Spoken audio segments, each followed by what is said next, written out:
और 30 जून को क्या हुआ कि उनके साथ ये सब 6 महीनों से होता आ रहा था, बट इनिशियली हम उस चीज़ को स्ट्रिक्टनेस, टीचर का जो स्ट्रिक्टनेस होता है ना, ये समझ के हम टाल दिया करते थे।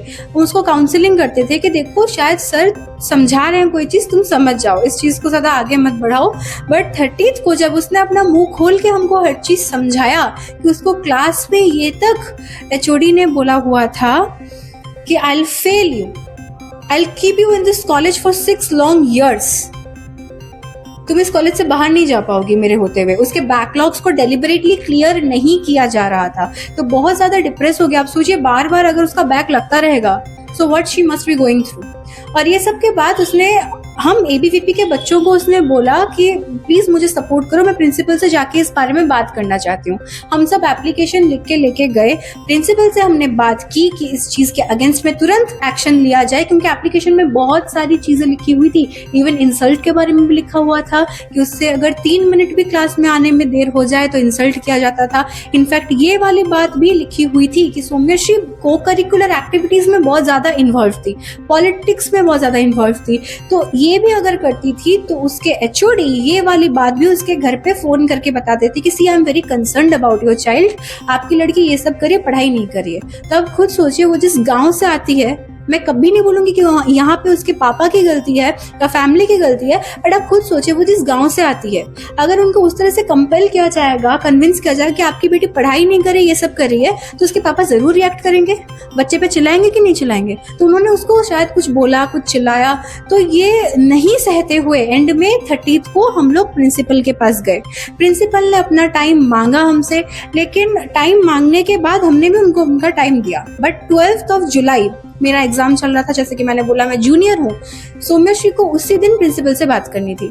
तो हमने बोला कि मेरा एग्जाम खत्म होने दो, हम बात करेंगे। एग्जाम खत्म होने के बाद प्रिंसिपल चैम्बर में एडमिशन के लिए बहुत ज्यादा भीड़ था, तो सौम्यश्री प्रिंसिपल चैम्बर के बाहर ही वेट करती रही। तो फिर हमने सोचा कि इतने देर से तो हम वेट कर ही रहे हैं फॉर अराउंड 2 आवर्स, तो हमने सोचा कि ठीक है अभी लंच टाइम हो गया, हम लोग जस्ट लंच करके आते हैं, फिर तुम अंदर जाना, अभी अंदर मत जाना।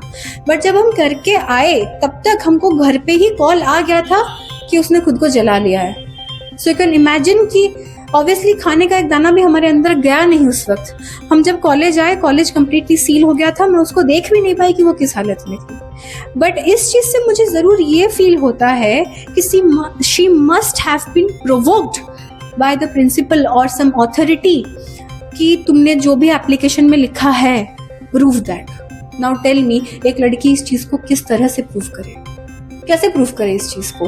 एंड वो प्रूफ ना करते हुए, क्योंकि कोई लड़की इस चीज को प्रूफ नहीं कर सकती है, ना करते हुए मजबूरी में उसने सोचा कि अब मैं अग्नि परीक्षा ही दे दूंगी, मैं इस चीज को अग्नि परीक्षा ही बोलूंगी, क्योंकि इसने ये खुद को प्रूफ करने के लिए किया था। और आप सोचिए इस वक्त सिर्फ प्रिंसिपल और एचओडी ही नहीं, उस वक्त वो एचओडी ने कुछ बच्चों को एक्यूमुलेट किया था, something around 100 students, the exact number I don't remember.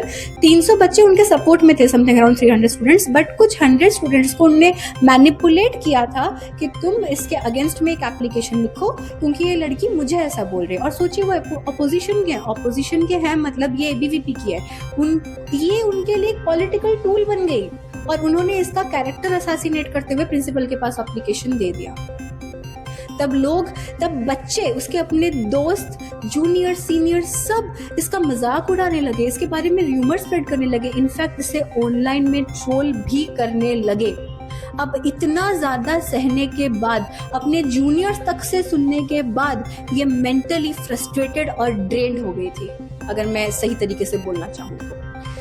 और ये सब होने के बाद तब जब अपोजिशन इसके अगेंस्ट खड़ा था, आज जब वो हमारे साथ नहीं है तो अपोजिशन हम पे चढ़ रहा है कि हमने उसे बचाया नहीं। आप खुद एक बार सोचिए, अगर उस वक्त सब लोग पार्टी, पॉलिटिक्स, पॉलिटिकल एजेंडा भूल के सिर्फ एक लड़की के न्याय के लिए खड़े होते तो शायद आज वो जिंदा होती सर। और इस चीज में मैं ये नहीं बोलूंगी कि कसूर सिर्फ प्रिंसिपल का है, एचओडी का है, वो लोग अपने अपने जगह पे गलत हो सकते हैं, बट सर मैं भी गलत हूँ, क्योंकि मैं उसे छोड़ के आई खाना खाने के लिए, मुझे नहीं आना चाहिए था, मुझे अपने दोस्त को नहीं छोड़ना चाहिए था। गलती उन ऑथोरिटीज की भी है जो कॉलेज के अंदर होते हुए भी उसे नहीं रोके, उन पुलिस ऑफिशियल्स की भी है जो सिक्योरिटी लोग अंदर थे उन्होंने भी कुछ नहीं किया, उन बच्चों की भी है जो कॉलेज के अंदर होते हुए भी कुछ नहीं किए, एंड मीडिया की भी है सर, क्योंकि मीडिया को उसने बोला था, वो रो रही थी मीडिया के सामने। आप सोचिए अगर मीडिया ने इसे सही तरीके से वायरल किया होता तो शायद वो तभी एक नेशनल मुद्दा बन गया होता, वो अब मरने के बाद एक नेशनल मुद्दा नहीं बनता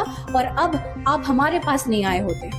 बट क्योंकि अब वो नहीं है तो उसके लिए हम मुंह खोल रहे हैं, because we want some change in system, because we do not want any other victim like our friend to be burned alive.